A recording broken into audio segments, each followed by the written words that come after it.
I totally understand that most people get a dog and they love that dog. Most people have got unconditional love for their pets, for their animals, and so we should have. But unconditional love and pampering, stroking, caressing and giving in to every need of what the dog asks for is only creating a bigger problem. And that's what's happening in today's society, and especially on the internet. People are on the internet feeling all brave and safe behind their computer and giving out verbal crap, verbal diarrhea of threats. And each to their own, I say. If that's what you are, then fine. But what you've got to realise, if you pick on someone on the internet, you don't know their background. You don't know their genetic makeup. They may be a lot harder than you are, and you making threats and being aggressive towards them or rubbishing them, and then when they fire back and then you go, oh, now who's being the bully? You might have been a bully in the first place because you should have kept your mouth in check. As simple as that. What I'm saying, we've not all been pampered in life. We've not all had a silver spoon. Some of us had to get up and fight for everything we've worked for. And when someone tries to come along and ruin it, whether intentionally or unintentionally, you'll find that some of us will stand up and fight back. Now, I agree 100%. It's how you fight back makes you the better person. But sometimes it's good to vent. It's good to let rip. We all know what it feels like. But what you're not realising is sometimes you can push people too far and then people will react. And that's where you've got to be careful. That's where you've got to be careful, because there's so many people on the internet who are unstable, but they find it lovely. Obsessional behaviour kicks in. And I watch it. I watch people on the internet, and some people fight with anybody and everybody. And if there's an argument in the dog training world, they're in that argument every time. Well, doesn't that tell you something? We call it, where I come from, shit stirrers. People just looking for a shit fight. Want to be part of a freaking sensation that lasts for about 10 minutes. In reality, in the real world, these arguments last for about 2 weeks on the internet, and then they go and find someone else to pick on. But you get the odd person who can't leave it alone, and they keep niggling. Well, I can tell you through experience, I've had 7 years of it, guys. 7 years of it from one person, and I've learnt to manage it. But it's not been easy to begin with because of my fiery nature and my defensive nature, and the way I tried to debate with them at first. Then I realised I'm wasting my time debating and asked them to leave me alone. I wasn't willing to carry it on. Begged them to leave me alone. They wouldn't leave it alone. And so I got nasty with them. And then what they do then? They then play the victim. They then play the victim to such an extent they become narcissistic, and absolutely they know how to play the system. They get people who they've never ever met, feel sorry for them, and they stand up for him and they go, oh, that's terrible, he's a bully, he shouldn't be talking to women like that. Load of rubbish. If you come into somebody's life and try and ruin it, people will react in different ways. Now, I've learned from it. It's a learning curve. And I'm grateful for it in some ways, but not in others. I didn't want it. I just wanted to get on with my life and enjoy my life. And like I said, I'm a fighter, but I've learned to be more skillful. It's a tool that I've learnt to manage on the internet, and I can only tell you and give you advice. You don't have to take it. If someone kicks off about you on the internet, tell them personally what you feel about them, but then move on. Don't give them satisfaction to carry it on and on and on and on. It gives them power. They love it. They absolutely love it. Just move on. Because guess what? They'll move on to the next person, because that's what they're like. They go from one person to another person, upsetting people. And I've got proof of it. I've got proof of it. 7 years proof of it. But you'll be surprised that on the internet there's no law. No one's policing it. So there's a difference between freedom of speech and breaking the law. And you'll be amazed what you can say about someone on the internet.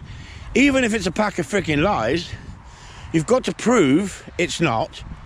Then you've got to go and take them to a court case on slander, for slander. That's going to cost you £80,000 with a good solicitor that's going to win it for you, because they will manipulate it and lie and twist and play the victim. So you've got to have a strong case. So unless you're willing to spend silly money, sometimes it's just best to ignore it. Now, people told me that years ago. Just leave it, Chris. Just leave it. Just leave it. Don't go down to their level. Trust me. At the time, it's very, very hard to accept that if you're a fighter. And when I say fighter, it doesn't mean physically go looking for fights. It means you'll stand your ground with anybody. And so what I'm saying is, I totally understand your frustration when someone rubbishes you or tries to belittle you or your business. But the advice I've been given in private, because I don't give it in public, because at the end of the day, I don't want to name names or anything like that. It's not my fight, but I don't pick sides. If someone's having a ding-dong with someone else, let them have the ding-dong. Let them thrash it out. As soon as hundreds of other people come jumping into the argument, it escalates way out of proportion. Then people are threatening each other, then they want to stab each other, and it's amazing. I'll kill you if I ever find you, I'll punch your freaking head in. It just gets absolutely ridiculous. Where I come from, you don't make threats. If you're going to do something, you do it. But that's where I come from. I've moved on.